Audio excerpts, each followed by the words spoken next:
नमस्कार, देशोन्नतीमध्ये मी साक्षी आपलं स्वागत करते। बघूया प्रदेशच्या आजच्या टॉप 10 बातम्या।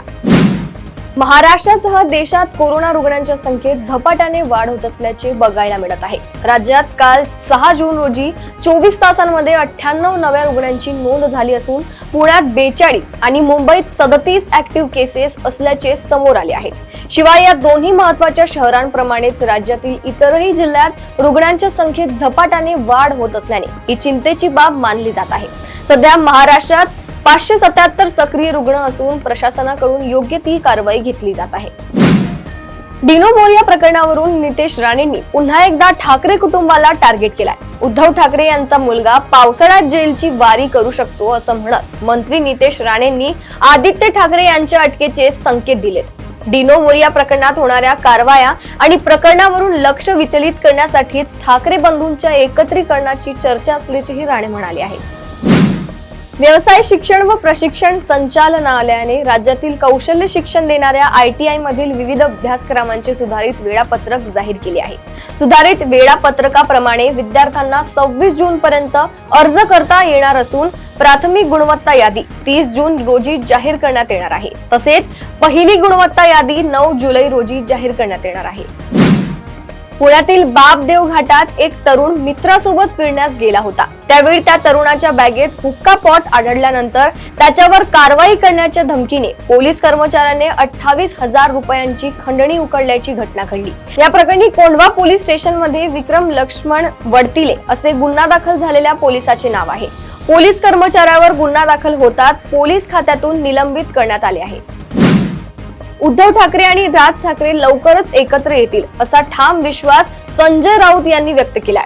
उद्धव ठाकरे काल काय म्हणाले? महाराष्ट्राच्या मनात आहे ते होईल, राज्याच्या मनात काय आहे ते सगळ्यांना माहित आहे। उद्धव ठाकरे जेव्हा ते बोलतात तेव्हा ते संकेत देतात। आमच्याकडून त्यांच्याकडे गेलेले काही लोक आहेत, त्यांना भीती वाटते की हे दोन बंधू एकत्र आले तर आपलं काय होईल, असं सूचक विधान संजय राऊत यांनी केलंय।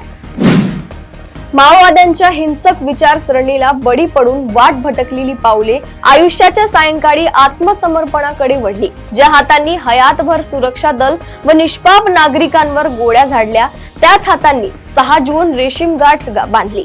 या सोहळ्याला खुद मुख्यमंत्री देवेंद्र फडणवीस यांच्यासह पोलीस अधिकारी या सोहळ्यात उपस्थित होते। मुलगी जन्माला आली म्हणून बीडच्या माहेरवासिनीला चक्क 15 दिवस उपाशीपोटी डांबून तिचा छळ करण्यात आल्याची धक्कादायक घटना समोर आली आहे।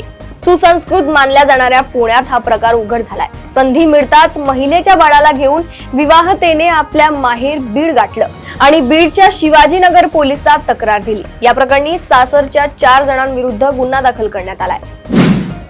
रत्नागिरी शहराच्या जवळच असणाऱ्या कुवारबाम येथे एका महिलेची वर्क फ्रॉम होमच्या नावाखाली ऑनलाईन 9,96,991 रुपयांची फसवणूक झाल्याचे उघडकीस आले आहे। या प्रकरणी रत्नागिरी शहर पोलीस ठाण्यात गुन्हा दाखल करण्यात आलाय। कोकण मार्गावर धावणारी CSMT मडगाव वंदे भारत एक्सप्रेसच्या पावसाळ्यात फेऱ्या कमी करण्याचा निर्णय रेल्वे प्रशासनाने घेतलाय। सध्या कोकण रेल्वे मार्गावर वंदे भारताच्या 6 फेऱ्या चालविल्या जातात, त्या आता 3 फेऱ्या चालविण्यात येणार आहे।